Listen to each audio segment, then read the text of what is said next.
Hey, Donna, do you mind if I use your cell phone real quick?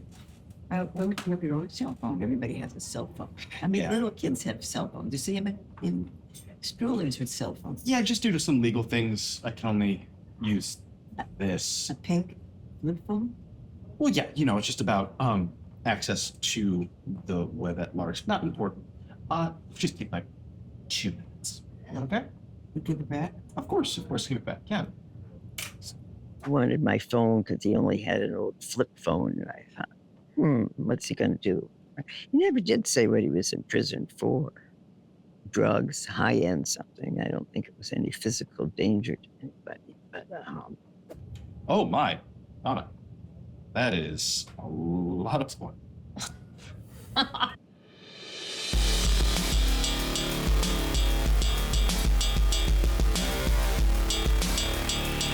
I got 99 problems, but a book ain't one. Hit me.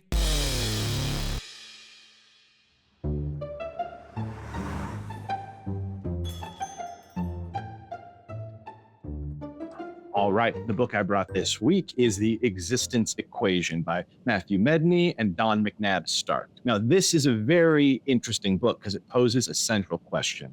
Now, the basic premise of this book, as we all know, is that when you turn 18, you make a choice, a very important choice. You decide whether you want to live out your life until the age of 60 here on Earth in the best possible version of Earth, or you transfer your consciousness to an android and explore the entire universe.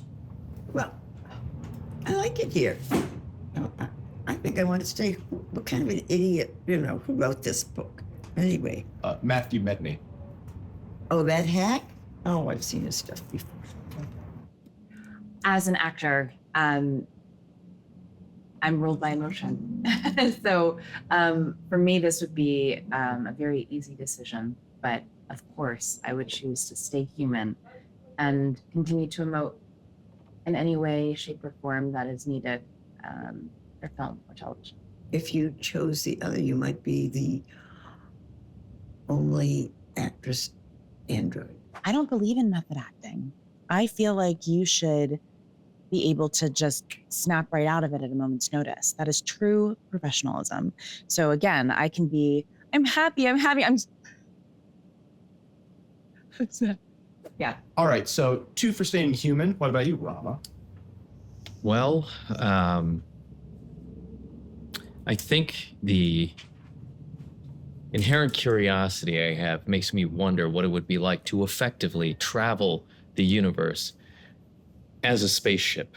I know it'd be an android. I know it'd still be humanoid, but I could see everything and experience everything. Well, Ram is a guy who loves the sound of his own voice. I'm glad he does, because someone should. But that guy, he could make you want to listen to nails on a chalkboard like it's Yo-Yo Ma after listening to him talk for an hour. The cost, though, I don't know if you can look at the stars and truly appreciate them without having the emotional capability for a sincere reaction. Would it just be making me smarter? Would I learn more? Would I pass that information on to everyone back on Earth? What would they do with it? Would I then have that bit of immortality in my former life back on Earth because of what I sacrificed for the good of all humanity? I feel like there is a prejudice within the group, an anti-intellectual bias. It's giving up myself for the greater good. It's the purest example of John Stuart Mill's utilitarianism.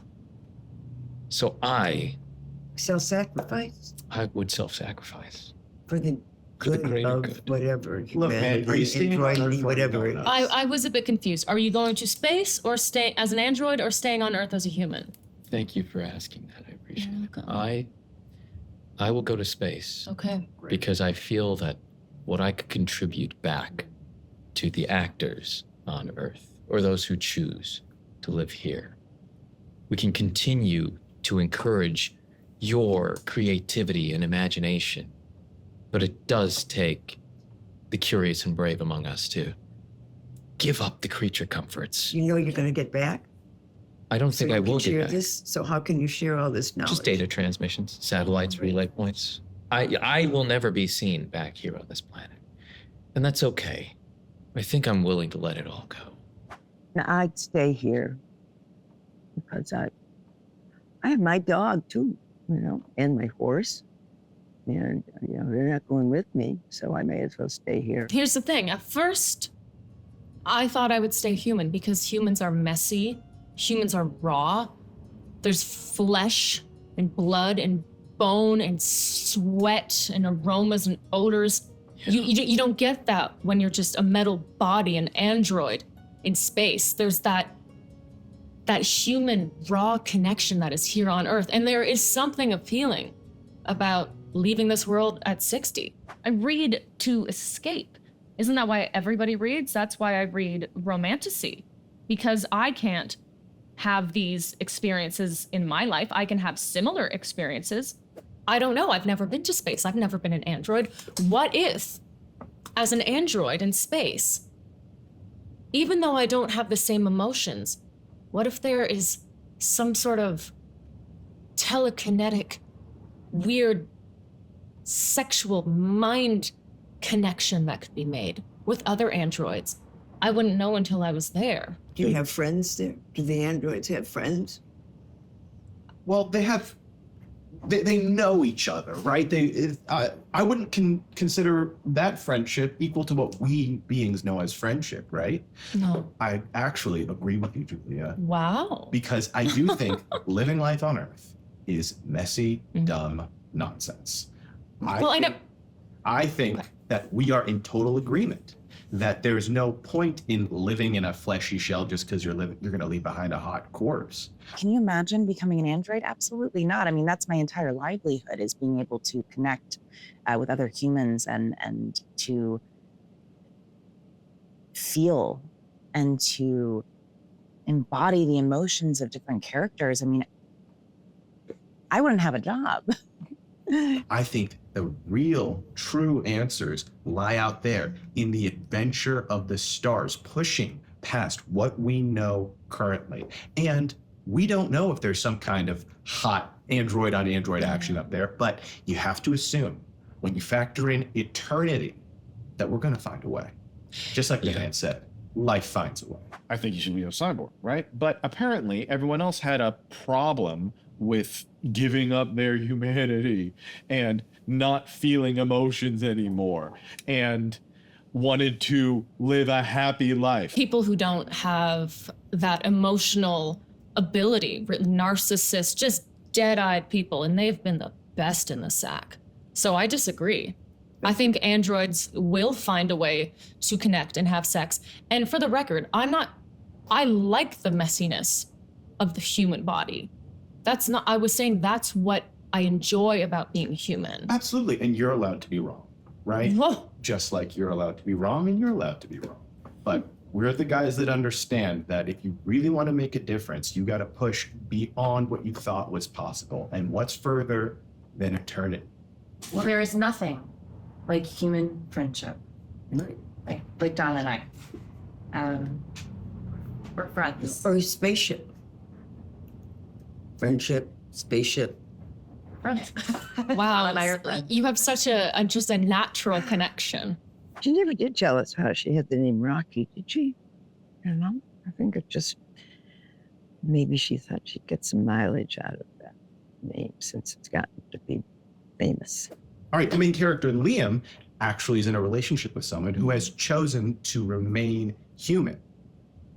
What would you do if your significant other, someone that you loved or planned to live a life with among the stars, decided that they would suddenly change their mind?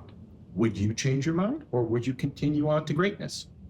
I don't want to put my finger on the scale at all, But that's what sort of all the love songs are written about, the movies and the books or everything, about choices and separation from the one you love. And honestly, I think that either could be a form of love because, for me, personal experience, no matter how tragic or how wonderful, is fuel. You use it to inform whatever new experiences that you have. So if I have heartbreak in me, I can use it. And fuel prices are going up. They are, Donna. They are. That is true. That is the literal world. Yes, that's fuel in the sense of oil and gas. But I meant emotional fuel. One that That's an going android up wouldn't too, have. but because what happens if there's no longer death to worry about? Interesting. It would be hard to use that for a scene where someone dies. But you bring up an interesting point. Emotional fuel is at an all-time low as well. Aren't you exhausted? Aren't you just exhausted by the world around you? I mean, happy. What is a happy life? Right? What does that mean? Yes, I always use it for the performance. I shouldn't have asked you. Yeah, sure, way that just she's got a perfect answer about herself for everything. Doesn't Well, are we not trying to relate to the book? Isn't that what the We book are. is? We We're are. relating to we the are. book. You're right. You're right. I'll give you that. I'm just You saying. talked about going to space, right? You're asking us if we think that by choosing to go to space instead of staying with our girlfriend or boyfriend, And friend um, or dog. What about? We Is that- can't even talk about dogs. That's a great question. Now, The dog question? The dog Did you think question- The the dog dog- question's a great question? yes, the dog question actually makes me revisit my earlier point of the idea of self-sacrifice and personal greatness, legacy, all of that. If I was an android and I couldn't have my dog with me, I don't know that it's worth it to me. Because if you, going back to your question about if like our protagonist, you have a girlfriend, you have someone you're in love with, and they choose to stay, but you have to choose whether you're going to stay or go, then you should take the wisdom of the great 20th century poet Gordon Sumner, that's a sting from the police. If you love somebody, set them free. And that's what he would do in that case.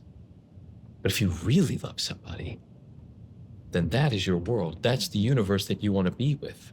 You could stay for 60 beautiful years with this one person. What's the point of seeing the far arms of the Milky Way if you can't write about it? And at least one dog, maybe two, maybe three, maybe four. With all the people leaving, there's so many dogs that could use a home. I could have an Yes. entire dog mansion. I would love a dog sanctuary. As a Chihuahua owner, I actually never thought about this way until right now. So thank you for bringing that up. Because guess what? No man is going to hold me back if I want to go to space. I don't care how much I love him or he says he loves me. If I choose to go to space and become an android, that's on me. I don't, oh, great, I'm going to stay for, what if I do stay for you? And then the relationship falls apart? No, screw you. But my dog, my little Chihuahua, my little Binkins, I can't leave her. But if you became an android, you probably wouldn't feel anything after that. You could program it, maybe. Program a symbiotic relationship. You could play fetch. Interesting. Jordan, it's your book. Is there anything about, do you remember anything about android dogs? No, it's a choice that the humans make. And I personally believe that everyone has to make the choice. And if you make the choice for an animal that can't choose, then you're kind of taking away their agency. I thought that the questions that this book posed was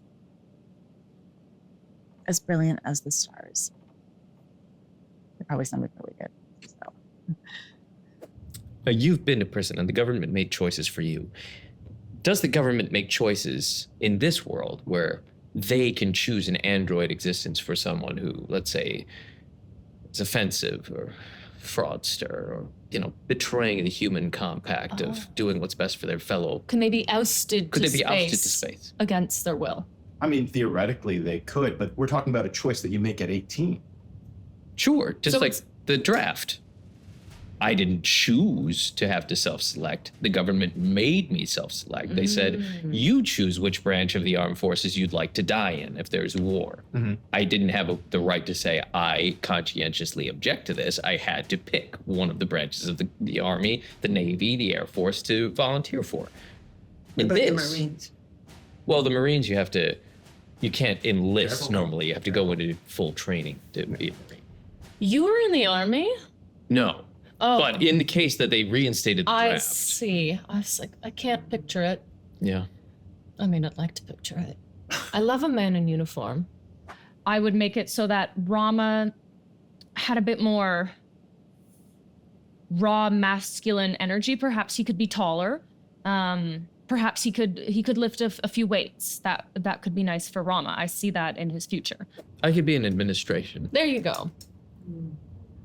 I am a professional voice actor. You've seen me on some things that I won't mention. They're very high profile. You definitely heard me, though you may not have heard of me. I do value my privacy. What do you choose? What's your decision? I'm going Android. I'm both. I'm on the fence. Can't choose both. That's kind of And where I am. I as well. Keeps falling. I mean, I'm going Android all the way. Hi, I'm Jordan. You might recognize me from the piece the Times did on my crypto exchange. Surprise, I'm out with good behavior on parole, and I've joined this book club as part of my community service in order to give back. Apparently, reading books and then chatting about it with people in the area qualifies, so we love a technicality. What are you doing? Focus. No. Look at that. Hey, sorry. Don't touch me. Okay. Wait a minute. What's your parole officer?